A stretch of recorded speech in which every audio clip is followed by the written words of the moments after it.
My name is Art Del Cueto. I am a border security advisor for the Federation for American Immigration Reform.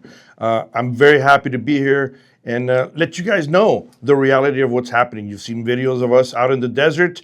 Now we're here trying to make sure that you guys continue to have the knowledge of what really has happened and what has been going on. I started my career with the Border Patrol during the Bush administration.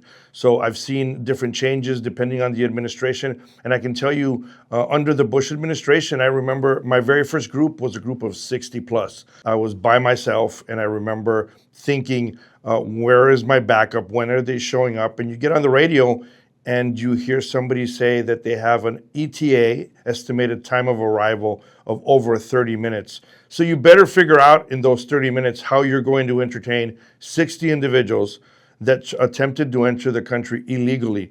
Obviously, that was during the Bush administration. So the way a lot of individuals back then would come across is they knew that there was a VR process, which was the voluntary return. So they knew that if they came across and they were apprehended, all they had to do was voluntarily return to Mexico, and they would attempt to do it again. That is where you've heard many of the stories of agents out there that have said that they returned the same individual up to 3 times in one shift.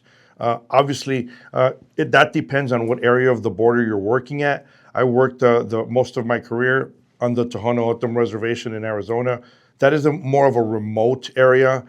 So a lot of the individuals that cross in that area they came under the realization that for them to be processed, you had to drive almost 2+ hours to the processing station, get processed there, and then you would get voluntarily returned. So you probably wouldn't attempt to cross again for another couple of days.